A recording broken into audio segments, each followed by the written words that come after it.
Hello बच्चों, नमस्कार। कैसे हैं आप सब लोग? उम्मीद है शानदार, जिंदाबाद, ज़बरदस्त होंगे और आपकी तैयारी बढ़िया चल रही होगी, फिजिकल की या जिसमें भी लगे हुए हो।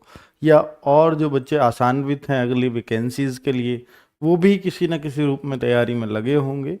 बहुत सारे बच्चे जब वैकेंसीज़ का अता पता नहीं होता या लगता है पता नहीं कोई अपडेट नहीं है, तो उनके लिए एक मेरी सलाह है कि भाई आप ना किसी भी वैकेंसी की या किसी भी भर्ती को टारगेट करके तैयारी करते रहिए। तो वैकेंसी आएगी नहीं आएगी, इस बात ये चीज़ आपके हाथ में है ही नहीं। तो आपका काम है कि मैं जो फिलहाल करंट में भर्ती चल रही है उनके लिए पढ़ता रहूं। तो जब पढ़ते रहोगे, अगर भर्ती आई तो निश्चित तौर पर फिर उसमें सिलेक्शन लेना आपके लिए आसान होगा। तो बच्चों, यूपी पुलिस पर बहुत दिनों बाद वीडियो आ रहा है मेरा, और इसमें मुख्यतः मैं जो पा रहा हूँ बच्चों की जो है चीज़ें की क्वेश्चंस जो हैं, उनके डाउट्स जो हैं, जिनको मुझसे या आरडब्ल्यूएस से एक्सपेक्ट करते हैं जिनका जवाब, तो वो हैं मुख्यतः जैसे एक 40,000 जो भर्ती आने वाली थी यूपी पुलिस की, जो योगी जी खुद अनाउंस कर चुके हैं, तो वो कब तक आएगी। और दूसरा, यूपीएसआई के बारे में कोई अपडेट है नहीं, क्योंकि 40,000 का जिक्र कई बार हो गया, तो उसमें कहीं यूपीएसआई का जिक्र नहीं है। तो इसलिए यूपीएसआई वाले बच्चे भी ज़रूर चाह रहे होंगे कि उनको कुछ अपडेट मिले। और बच्चे, एक तीसरा सबसे बड़ा सवाल है बच्चों का कि 60,244 जो वाली भर्ती है, इसके रिजल्ट पर कुछ अपडेट आरडब्ल्यू की तरफ से दिया जाए कि क्या है क्या नहीं है। तो बच्चों, इसके बारे में वैसे तो बहुत सारी न्यूज़ मैं व्हाट्सएप चैनल के थ्रू लगातार आपके टच में रहता हूँ, बहुत सारी न्यूज़ शेयर कर चुका हूँ। बिल्कुल ये उम्मीद थी। और देखिए क्योंकि कॉपी की स्कैनिंग में समय लगता है, ये मैं आपको बहुत पहले जब शुरुआत में वीडियो बनाई थी तो मैंने बोला था कि शायद दिसंबर के आसपास रिजल्ट आएगा। लेकिन योगी जी की मीटिंग हुई, उन्होंने प्राथमिकता इस भर्ती को दे दी कि भैया इसको जल्दी से जल्दी करो। तो उन्होंने एक मीटिंग के दौरान बोला कि अक्टूबर में ही रिजल्ट जारी करें। तब से ये शोर मचा कि अक्टूबर में ही रिजल्ट आएगा। और भर्ती बोर्ड ने चूंकि 6 महीने वाली बात योगी जी की पूरी कर दी थी, 6 महीने में एग्जाम कराने वाली, तो पूरी उम्मीद थी कि भर्ती बोर्ड इस पर भी खरा उतरेगा, और पूरी कोशिश भी की भर्ती बोर्ड ने, ऐसी बात नहीं है। और रिजल्ट ऑलमोस्ट तैयार भी कर लिया। तो फिर आंसर की जारी हुई। आंसर की जारी होने के बाद पता नहीं किन कारणों से, बहुत सारे तकनीकी इंटरनल कारण रहते होंगे, तो उस कारण से अभी रिजल्ट नवंबर के तीसरे सप्ताह तक चला गया है। मुझे उम्मीद थी कि शायद ये दिसंबर में जाएगा, क्योंकि शुरुआत में अगर ये बहुत जल्दीबाजी नहीं होती तो, पर जल्दीबाजी हुई है, इस वजह से ही ये नवंबर में आ भी रहा है। नवंबर के तीसरे सप्ताह, इवन अक्टूबर में भी हो सकता आ जाता, पर पता नहीं क्यों नहीं आया, ये कहना मुश्किल है। तो कुल मिलाकर के नवंबर का जो थर्ड वीक है, अब आप इसमें ही एक्सपेक्ट कीजिए। और इनका थर्ड वीक आप ये सोचिए कि देखिए, होना तो तरीका ये है कि 7 दिन 7 दिन 14 दिन, तो 14-15 तारीख से थर्ड वीक शुरू हो जाना चाहिए, 20-21 पे तो खत्म होना चाहिए। बाकी ये थर्ड वीक मानेंगे ही 20 के बाद से, मुझे ऐसा लगता है। तो 20 नवंबर के आसपास आप एक्सपेक्ट कर सकते हो अपने रिजल्ट को, ठीक है। और कट ऑफ क्या जाएगी क्या नहीं जाएगी, देखिए ये बहुत विवादास्पद प्रश्न है, इस पे मैं बार बार नहीं बोल सकता। मैंने एक अपना आइडिया दे दिया था, जो छोटा मोटा अनुभव रहा है अब तक। बाकी और जो अपडेट है, मैं हमेशा एक ही बात बोलता हूं, देखिए कट ऑफ में कोई भी ऐसा नहीं है जो हमेशा सटीक निकला हो। तो उसमें आपको ये मानकर ही चलना है कि मुझे रनिंग करनी है, चाहे मैं 2, 4, 10, 5 ऊपर नीचे नंबर हैं तो मुझे करनी ही है। और बहुत सारे बच्चे ना, कई बार ऐसा हो जाता है कि फाइनल कट ऑफ को देख करके कि मैं फाइनल में ही नहीं आ रहा तो मैं फिजिकल की क्यों तैयारी करूं। बच्चों, ऐसा होता है कि फिजिकल में जितने बच्चे भी लें, हालांकि बहुत कम लेते हैं ये, अगर 2.5 गुना 3 गुना ही बच्चे ले रहे हैं तो फिर पूरी पूरी उम्मीद रहती है कि हम जो है फाइनल कट ऑफ तक भी पहुंचे। मतलब अगर उसमें बच्चों ने, बहुतों ने ये बात सोच ली हो कि भाई मैं तो फाइनल में आऊंगा ही नहीं तो मैं तैयारी क्यों करूं, तो फिर बहुत इम्पैक्ट इस बात से आ सकता है। तो फिर कट ऑफ जो एक्सपेक्टेड है कि भाई वो 5, 7, 10 नंबर तक उठ सकती है, तो हो सकता है वो 2, 3 नंबर ही उठे। तो ये संभावनाएं आपको सब मान करके चलनी है। तो अपनी फिजिकल की तैयारी, यानी आपके हाथ में सिर्फ इस समय ना फाइनल कट ऑफ है ना फिजिकली कट ऑफ है, एक ही चीज है, एक ही काम है कि मैं अपनी रनिंग की तैयारी कर लूं। तो उस पर आप फुल्ली फोकस्ड रहिए, ठीक है।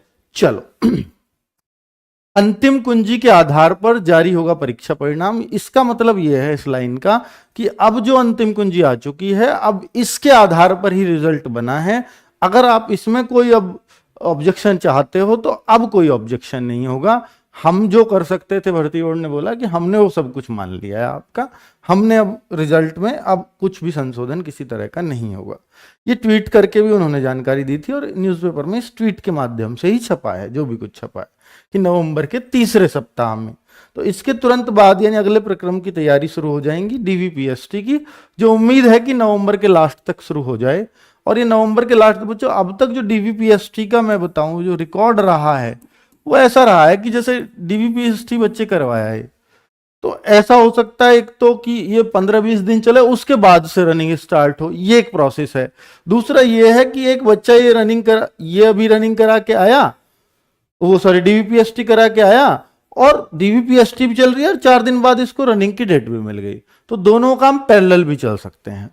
तो अगर ये दोनों काम पैरेलल चले तो फिर तो बच्चों को बहुत मुश्किल, फिर तो ऐसा लग रहा है कि ये दिसंबर की शुरुआत में ही रनिंग स्टार्ट हो जाएगी। लेकिन अगर न्यूज़पेपर्स वगैरह ने छापा है कि ये देखो कि जो रनिंग है वो दिसंबर के अंत तक स्टार्ट होगी, आप देखेंगे इसमें भी लिख रहा हुआ होगा शायद, या नहीं लिखा है तो एक न्यूज़पेपर ने छापा था कि दिसंबर के आखिर में होगी दौड़। और ये भी बहुत पहले मतलब आ गई थी एक खबर है कि दिसंबर में हो सकती है यूपी पुलिस की शारीरिक परीक्षण, यानी ये वो रनिंग ही है, फिजिकल ही है। तो कुल मिलाकर के बच्चों इससे ऐसा लगता है कि डीवीपीएसटी कराने के बाद शायद सबकी रनिंग कराएं, तो इस एक माहौल ऐसा भी बन रहा है। तो अभी जो ये जो खबरें हैं मुझे नहीं लगता कि ये भर्ती बोर्ड से बिना पूछे ही छपती होंगी, तो कहीं ना कहीं चाहे इनके सूत्रों के हवाले से हो या कहीं भी, हमसे तो ज्यादा सोर्सेज इनके पास होते हैं, इसमें कोई मतलब वो नहीं है, शक नहीं है। इनकी पहुंच अंदर तक हो जाएगी भर्ती बोर्ड में, हमारी नहीं होगी, ऑफिशियल पहुंच हो जाएगी कि ये मीडिया है। ठीक है, यह बात हमें माननी ही पड़ेगी। ठीक है, चलो अगर हम देखें कि आगे कि भाई इस एक टोटल क्या हुआ है ओवरऑल, तो आप जानते हैं कि 70 प्रश्नों पर आपत्तियां उचित पाई गई सारी शिफ्टों में मिला करके, यानी 10 शिफ्टों में एग्जाम हुआ तो 70 क्वेश्चंस पर, यानी एवरेज 7 क्वेश्चन हर शिफ्ट में, एवरेज, किसी में ज्यादा किसी में कम तो है ही। खैर देखिए, तो वो बहुत बड़ी बात है कि यार हर शिफ्ट में आप 7 प्रश्न यानी 150 प्रश्न आप बनाते हो और 7 प्रश्नों को गलत बना देते हो, तो ये बहुत गलत बात है। तो ये भर्ती बोर्ड से हमारी सबकी शिकायत है और बिल्कुल करबद्ध निवेदन भी है कि ऐसा तो फिर ये बच्चों के साथ थोड़ा मतलब, मैं कहता हूं कि आप पूरी तरह से जस्टिस करने का काम करते हैं पर ये इनजस्टिस हो जाता है, और ये इनजस्टिस होता है तो फिर ये गलत है किसी भी तरीके से। ठीक है, तो 25 प्रश्नों को आप देखो इसमें पूरी तरह से निरस्त पाया गया, 25 प्रश्न कैंसिल हो गए सारी शिफ्टों के मिलाकर के। अब उन 25 प्रश्नों पर बच्चे दावा ठोके कि ये तो मेरा सही था, अब गलत हो गया तो इस पे सबको मिल जाएगा नंबर, तो वो तो भाई अब बेमानी सी ही बात होगी। दूसरी बात है कि 29 प्रश्नों पर एक से अधिक विकल्प सही, ये गजब की बात है, मतलब ये कमाल की बात है। अगर एक शिफ्ट पे भी एवरेज लगाएं तो 3 प्रश्न ऐसे हो गए जिनमें जो है एवरेज 3 प्रश्न हर शिफ्ट में ऐसे हो गए जिनके 2 उत्तर हों।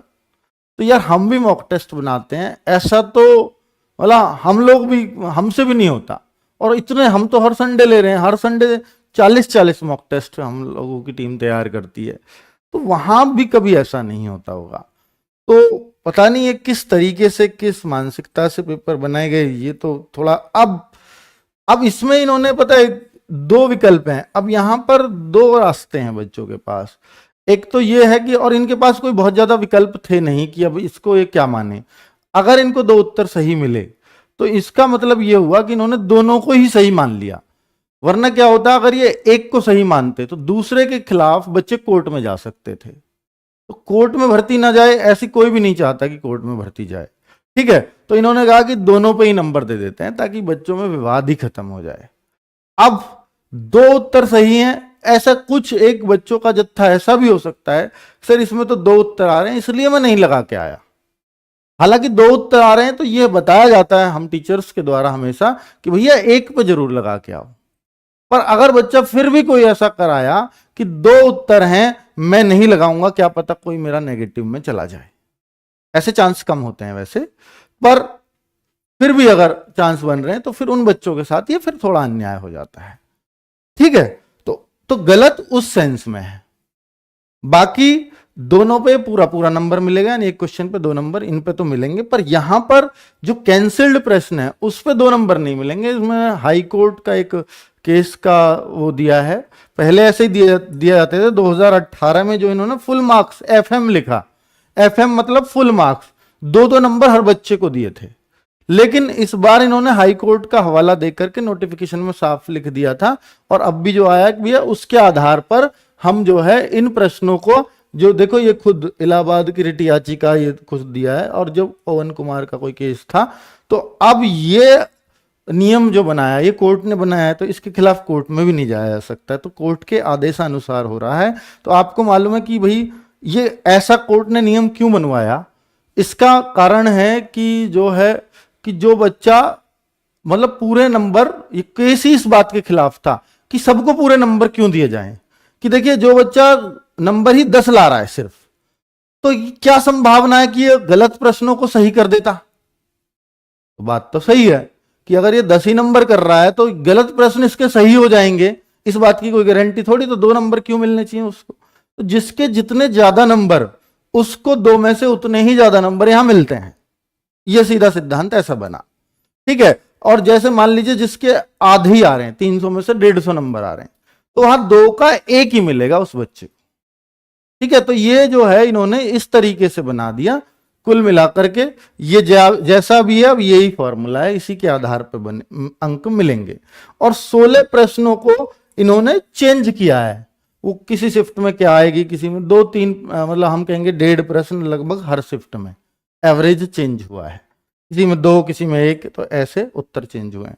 ये वो फॉर्मूला है जो रिट याचिका का ये वो दे रहे हैं कि सही उत्तर गुणा निर्धारित अंक। सही उत्तर, मैंने ये फॉर्मूला हालांकि व्हाट्सएप चैनल पे भी समझाया है कि अगर आप ये देखते हैं कि एक शिफ्ट में 4 प्रश्न गलत हैं, तो उस शिफ्ट में सही प्रश्न हो गए 146, वो नीचे आ गए। और सही उत्तर अगर मैं देखूं तो भाई सही प्रश्नों की संख्या ये, अब इस बच्चे ने कितने सही उत्तर दिए हैं, अब आप कहो इस बच्चे ने करे 91 सही, और गुणा जितने निर्धारित अंक है, निर्धारित अंक है 300। अब इसको जब कैलकुलेट करेंगे तो ये हो सकता है कि भाई ये जो है 186.98 कुछ आएगा, तो इसका मतलब है इस बच्चे के जो नंबर थे वो 91 दूनी 182 बनने चाहिए थे। अब ये इसका बात का फायदा मिलेगा इसको कि इसकी शिफ्ट में 4 प्रश्न गलत हैं, तो इसके नंबर 186.98 बने। लेकिन अब ये बच्चा गलत भी करके आया होगा कुछ, अब गलत को इसमें से घटाना है। मान लो 20 प्रश्न गलत करके आया है तो इसके 10 नंबर घटेंगे, क्योंकि एक प्रश्न 2 नंबर का है, तो 40 नंबर, 40 का 1/4 10 होता है, तो इसमें से 10 नंबर घट जाएंगे, तो 176.98 इस बच्चे के क्वेश्चन बनेंगे। 91 सही है, और इसके अगर 20 प्रश्न गलत होंगे तो इसका स्कोर ये बनेगा। समझ में आई बात आपको? तो कुल मिलाकर के ये इस तरह की कैलकुलेशंस हैं जो आपको ऐसे समझनी होंगी। ठीक है, तो आप अपनी शिफ्ट का उस तरीके से अंदाजा लगा लोगे। अब किस शिफ्ट में कितने प्रश्न गलत हैं वो आप यहां से देख ही सकते हो कि किस शिफ्ट में कितने कैंसिल हुए हैं। तो जैसे 25 की सेकंड में 4 क्वेश्चन, तो इस पे यही फॉर्मूला लगेगा, 146 नीचे आएगा। देखिए सबसे ज्यादा जो गलत है 30 की सेकंड शिफ्ट में, जैसा कि उम्मीद भी थी कि इसमें गलतियां ज्यादा आएंगी, लेकिन 31 की सेकंड शिफ्ट में इतनी उम्मीद नहीं थी कि 7 क्वेश्चन गलत बनेंगे, तो सबसे ज्यादा गलत 31 की सेकंड शिफ्ट में हुए हैं। ठीक है, और 3 क्वेश्चंस के इसमें मल्टीपल ऑप्शंस हैं। 5 क्वेश्चन के मल्टीपल ऑप्शन 23 की सेकंड शिफ्ट में है, 24 की फर्स्ट शिफ्ट में 5 क्वेश्चन के मल्टीपल ऑप्शन है, तो ये बहुत बड़ी बात है। ठीक है, तो कुल मिलाकर 16 क्वेश्चंस के आंसर्स चेंज हुए हैं। किस शिफ्ट में कितने चेंज हुए हैं ये आप खुद अपनी आंसर की में देख पाओगे। ठीक है, मेरे पास इस बात का डेटा नहीं है। चलो भाई, इस बात को मैं एक्सप्लेन कर चुका हूं। अब बात आती है कि देखिए ये तो यूपी पुलिस 60,244 भर्ती के रिजल्ट के बारे में बात हो गई कि ये रिजल्ट अब आपको ये मान के ही चलना है कि नवंबर के तीसरे सप्ताह, क्योंकि ऑफिशियल जवाब है। ठीक है, दौड़ आप दिसंबर में मान लीजिए कि वो शुरू हो जाएगी 100%। चलो, अब यहां हम नई भर्ती के बारे में अगर बात करें कि 40,000 पदों पर कब आएगी भर्ती, तो 40,000 पदों पर बच्चों आपको ये मालूम होगा कि ये जो 60,000 वाली भर्ती है 60,244, ये कभी 60,000 पद थे ही नहीं। ये शुरू में आते रहे 25,000, फिर 35,000, फिर 40,000, अगर आपको याद हो तो, फिर 50 तक भी बात नहीं पहुंची। जैसे ये 60 आए तो ये तब आए जब बिल्कुल जिस दिन नोटिफिकेशन आया, है ना। और ये भर्ती 2022 में भी इसका नोटिफिकेशन निकल चुका था शुरुआत में, आपको याद हो तो। और इसका जिक्र यूपी पुलिस दिवस पर किया गया था योगी जी द्वारा, सितंबर में शायद वो आता है। तो सितंबर में यूपी पुलिस दिवस पे योगी जी ने बोला था 2021 में कि वो भर्ती आएगी, कि 35,000 कांस्टेबल्स की ऐसी उस भर्ती के लिए बोला गया था। तो उसका बच्चे इंतजार करते करते जो है वो 2022 आ गया, 2022 में वो नोटिफिकेशन जारी भी हो गया। लेकिन फिर उसमें टेंडर नहीं मिल पाया, ये नहीं वो नहीं, वो फिर पूरा कैंसिल करना पड़ा। फिर ये दोबारा से 23 के लास्ट में, यानी पूरे 2 साल लग गए, 22 पूरा साल गया, 23 पूरा साल गया, दिसंबर 2023 में फिर ये नोटिफिकेशन आया जो भर्ती चल रही है। लेकिन इन 2 सालों में ये पद 35 से बढ़कर 60 हो गए थे। तो अब मैं यही कहना चाह रहा हूं कि ये जो 40,000 पद आज की डेट में आपको लग रहे हैं, ये हो सकता है कल को 50-60 पर पहुंचे अलग अलग टाइम में, लेकिन इनका भी अनाउंसमेंट हुए काफी समय हो गया है और इनका जिक्र भी कई बार आ चुका है। इसमें बच्चों की कोई गलती नहीं है कि इस भर्ती की अगर वो डिमांड कर रहे हैं तो। पर आप ये मान लीजिए कि यूपी के केस में कि इन भर्तियों पे अभी मतलब आप बहुत आसान्वित होकर के ना चलें कि ये भर्ती आने ही वाली है इस साल, ठीक है। तो इसमें आप ये मान लीजिए हो सकता है 2025 पूरा भी चला जाए, मतलब ये भी चांसेस हैं, ठीक है। और अब ये 40 के बजाय ये बढ़ जाए वो अलग बात है, इस पदों की संख्या बढ़ करके कुछ भी हो जाए, ठीक है। तो अब इस पे बहुत आसान्वित होने की मैं आपसे कहूंगा कि जरूरत नहीं है। हालांकि आप अगर तैयारी कर रहे हो तो बहुत अच्छी बात है, पर इसी भर्ती को, केवल इसी भर्ती को टारगेट रख के और इसी के हिसाब से एज आ रही है क्योंकि भर्ती अभी आने वाली है, ऐसे अगर तैयारी कर रहे हो तो फिर आपके लिए गलत बात है ये, ठीक है। फिर आपको मतलब करंट में जो चल रही है भर्ती उनको टारगेट करना चाहिए। जिस भर्ती के फॉर्म आपके सामने हो वही आपकी है। जो नहीं आई अभी तक स्पेशली स्टेट एग्जाम्स की, तो ये तो भाई थोड़ा सा दिक्कत रहती ही है।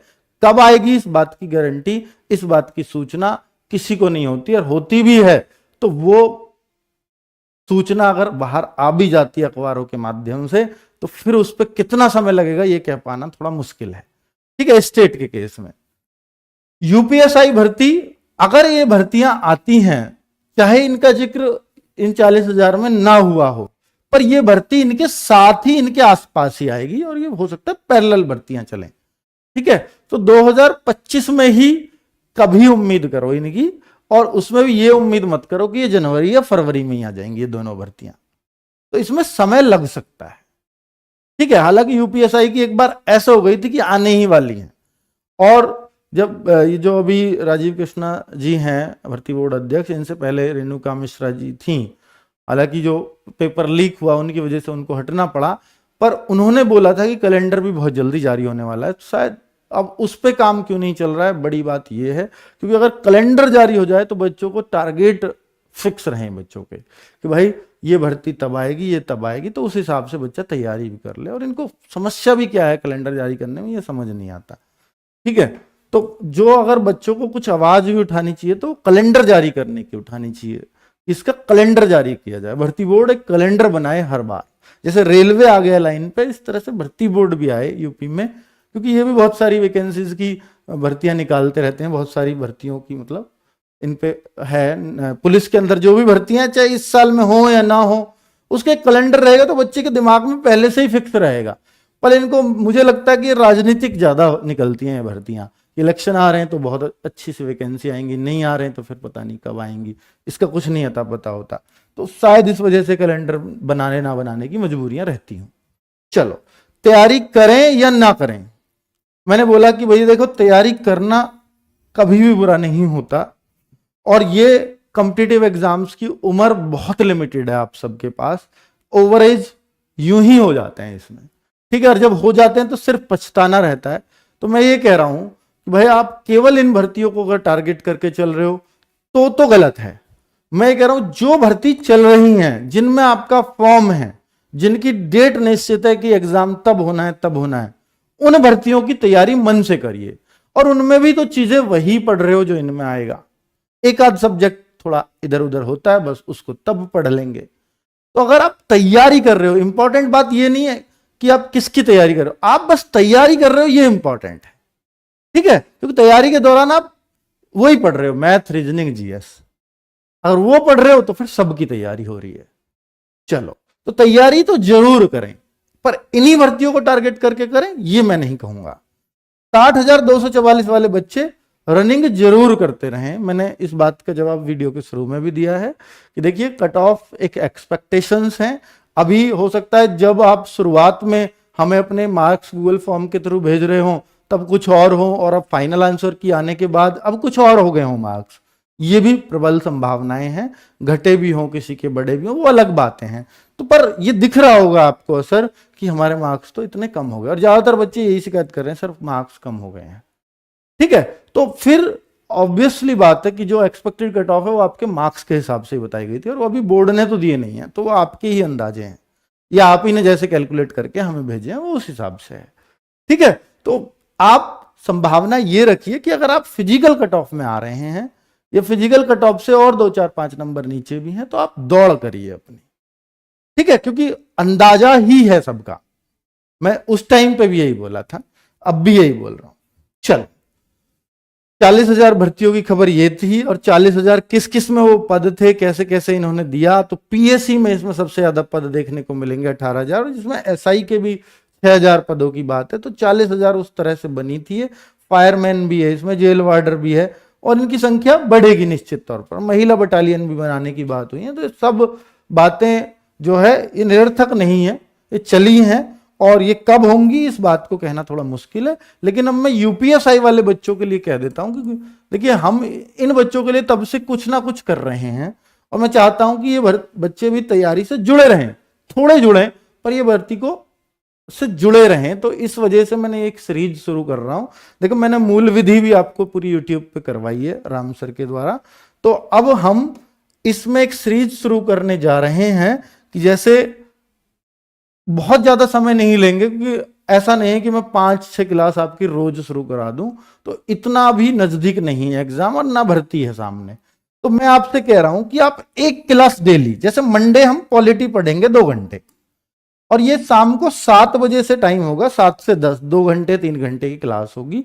हर दिन एक क्लास होगी जो यूपीएसआई डेडिकेटेड होगी। पॉलिटी मंडे में, रीजनिंग का एक चैप्टर एक ही दिन में खत्म होगा ट्यूसडे में।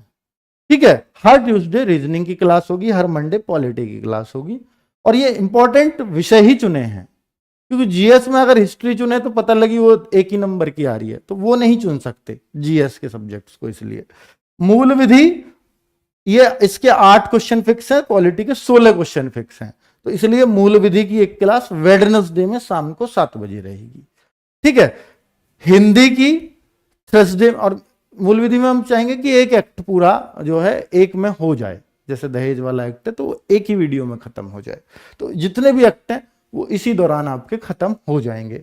हिंदी की भी ममतेज सर के द्वारा हर थर्सडे क्लास चला करेगी, और मैथ की राहुल तेवतिया सर। अब आप टीम देख सकते हो कि जो बहुत शानदार टीम है आरडब्ल्यूए की, वही मैंने आपके लिए रखी है कि यूपीएसआई एक बड़ा एग्जाम है, और एक्सपेक्टेशंस रहती है बच्चों को आरडब्ल्यूए से यूपीएसआई की तैयारी करने की। तो इस वजह से टीम भी वो है जो आप चाहते हो।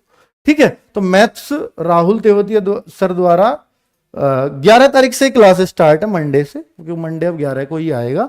और सर की क्लास हर फ्राइडे होगी मैथ्स की, हिंदी की क्लास हर थर्सडे, और मूल विधि की क्लास हर वेडनेसडे नेक्स्ट वीक से, और रीजनिंग की हर ट्यूसडे, और पॉलिटी की हर मंडे टू फ्राइडे। ये शेड्यूल मैंने आपको दिया है। हर 2-3 घंटे शाम को 7 से 10 का टाइम हमने फिक्स कर दिया कि यूपीएसआई के लिए यूट्यूब पे चलेगा। ठीक है बच्चों, चलिए, तो ये विनायक सीरीज है, इससे आप जुड़े रहेंगे तो आप यूपीएसआई को भूलेंगे नहीं, और इसके टच में बने रहेंगे। यूपीएसआई में ये रहता है। मैं यही कह रहा हूं कि अपनी तैयारी करते रहिए, ये सीरीज साथ में ले लेंगे तो आप यूपीएसआई से टच आपका रेगुलर बना रहेगा। इतना ही कर लें फिलहाल, इससे ज्यादा करने की बहुत आवश्यकता नहीं है। धन्यवाद, नमस्कार।